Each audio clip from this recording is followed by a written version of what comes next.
ప్రకాశం జిల్లాలో విషాదకర ఘటన ఉద్రిక్తతకు దారితీసింది. ప్రేమ వ్యవహారం నేపథ్యంలో ముంబైలో ఆత్మహత్య చేసుకున్న యువతి మృతదేహాన్ని ఆమె బంధువులు ప్రీడు స్వగ్రామానికి తీసుకొచ్చి ఆందోళన చేపట్టారు. ప్రకాశం జిల్లా టంగుటూరు మండలం పొందూరు గ్రామానికి చెందిన పాపినేని సాయి, గుంటూరు జిల్లా పత్తిపాడు మండలం కొండ్రపాడు గ్రామానికి చెందిన గల్లా కీర్తి విదేశాల్లో చదువుకునే రోజుల నుంచే ప్రేమించుకుంటున్నారు. అయితే వారం కిందట సాయికి అతని కుటుంబ సభ్యులు వేరే అమ్మాయితో పెళ్లి నిశ్చయించారు. ఈ విషయం తెలిసిన కీర్తి ముంబై నుంచి 4 రోజుల కిందట ఒంగోలు వచ్చి సాయి తల్లిదండ్రులను కలిసి వివాహం చేయాలని కోరింది. అయితే అందుకు సాయి కుటుంబ సభ్యులు నిరాకరించడంతో పాటు బెదిరింపులకు దిగారు. దీంతో సాయిని మర్చిపోవాలని ఆమె తల్లిదండ్రులు నచ్చచెప్పారు. అనంతరం కీర్తి ముంబైకి వెళ్లిపోయింది. ప్రియుడు చేసిన మోసాన్ని తట్టుకోలేక ఈ నెల 14వ తేదీన ముంబైలో ఊరేసుకుంది. ఈ ఘటనపై ముంబై పోలీసులు కేసు నమోదు చేసుకుని మృతదేహాన్ని కీర్తి కుటుంబ సభ్యులకు అప్పగించారు. కీర్తి ఆత్మహత్యతో తీవ్ర ఆగ్రహానికి గురైన ఆమె కుటుంబ సభ్యులు, బంధువులు పొందూరులోని సాయి ఇంటి వద్ద ఆందోళన చేపట్టారు. కీర్తి మృతదేహాన్ని సాయి ఇంటి వరండాలో ఉంచి తమకు న్యాయం చేయాలని నిరసన తెలిపారు. సాయి చేత మృతురాలి మెడలో తాళి కట్టించి అంత్యక్రియలు నిర్వహించాలని పట్టుబట్టారు. ఆ సమయంలో సాయి ఇంట్లో ఎవరూ లేరు. విషయం తెలుసుకున్న పోలీసులు ఇరు వర్గాలతో చర్చించారు. అనంతరం సాయి బంధువులు కలగ చేసుకుని తమ సాంప్రదాయం ప్రకారం మృతదేహానికి అంత్యక్రియలు పూర్తి చేశారు. కాగా కీర్తి ఆత్మహత్య గురించి తెలుసుకుని సాయి ఖతార్కి వెళ్లిపోయాడని బాధిత కుటుంబం ఆరోపిస్తోంది.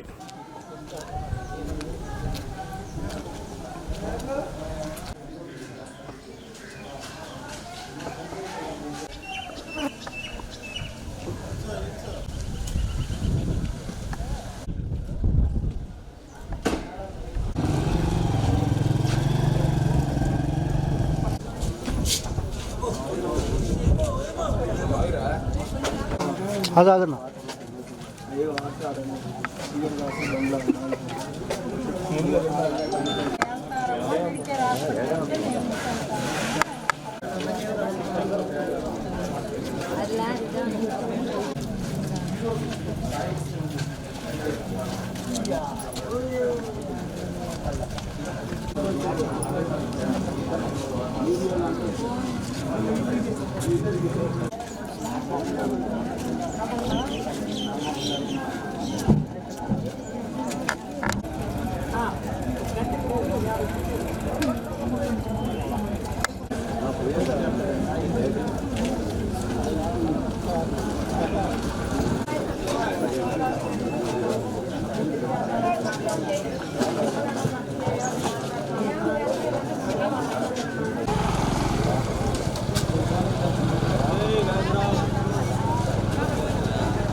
ఒక్క ఉండండి కొంచెం కదా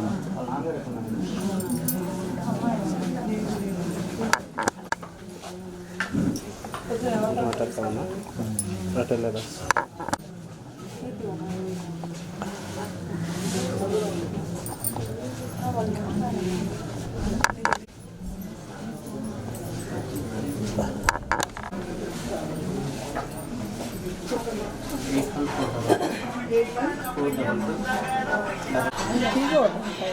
పుట్ట మొహం తీసుకోరా ఒకసారి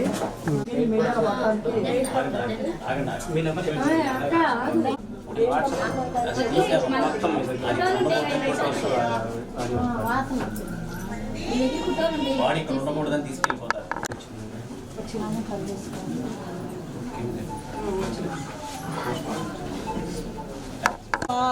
మీరందరూ బిడ్డలు కన్నోళ్ళేనమ్మా, నవ్వకండమ్మా.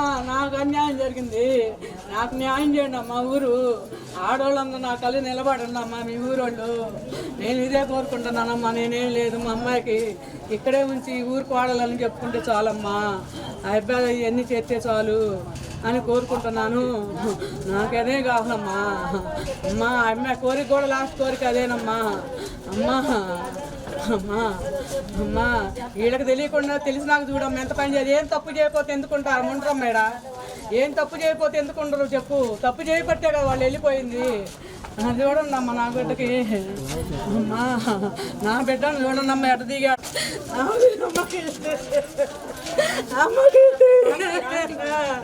అమ్మ చూడమ్మ అంత చక్కగా అవుతుందో, అమ్మ చూడండి అమ్మ అంత అవుతుందో. ఎన్ని దిగినాయి కూడా మనకు తెలియదమ్మా పని. అమ్మా ఎంత మాయపుచ్చాడు చూడమ్మా. నేను 4 ఏళ్ళ నుంచి చేస్తున్నా కూడా ఇటు చేశారు చూడమ్మా. వారం నుంచి పూర్తి చేస్తున్నాను నేను అయిపోయాను. ఒక్క మాట చెప్పాయా మిమ్మల్ని మేము వచ్చి మాట్లాడుకుంటామంటే మీరు పూర్తి చేసుకుని నేను చేసుకుంటానన్నాడు. ఆయన అట్టంటే ఏందయ్యా వెళ్ళిపోతామన్న బయటికి వెళ్ళి అయిపోయానికి ఆగేశారు. మధ్యలో అయిపోయి ఇచ్చారంట. అది కూడా చెప్పాడు మాకు.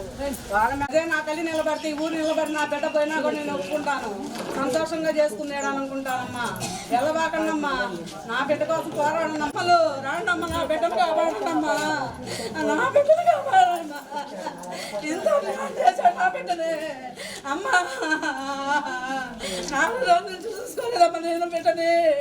అమ్మా అమ్మా ఇంటికి వస్తామంటే ఇంటికి రానికుండా ఆడ చేశాడు మమ్మల్ని. అమ్మ రాండమ్మా, నిలబడండి అమ్మా. అమ్మాయి కాదు నిలబడి నేను పెట్టనుకోండి అమ్మా, ఊరు పెట్టనుకోండి అమ్మా. అమ్మా మీరు అమ్మలేనమ్మా, రాండమ్మా. అమ్మా నాకు న్యాయం చేయండి అమ్మా, నా బిడ్డకి న్యాయం చేయండి అమ్మా. అమ్మా వీళ్ళేం తప్పు చేయకపోతే ఎందుకు వెళ్ళారమ్మా? ఊరు ఖండించండమ్మా, వాళ్ళని ఊరు ఖండించండి అమ్మా. ఏం తప్పు చేయకపోతే ఎందుకు వెళ్తారు? ఖండించండి అమ్మ ఊరు ఇంట్లో వాళ్ళని. ఫోన్ పిలిపించండి అమ్మా. అమ్మా నా బిడ్డను చూశానమ్మా. అమ్మా నా బిడ్డ నేను 25 ఏళ్ళు పెట్టుకున్నానమ్మా. అమ్మా అమ్మా మాకు వెళ్ళిపోతున్నారమ్మా. చూసి అంతేగా నిలబట్టలేదమ్మా. వాళ్ళు మనుషులు కాదనుకుంటామ్మా, వాళ్ళ అమ్మలు కాదనుకుంటామ్మా, వాళ్ళ అమ్మలు కాదేమోనమ్మా.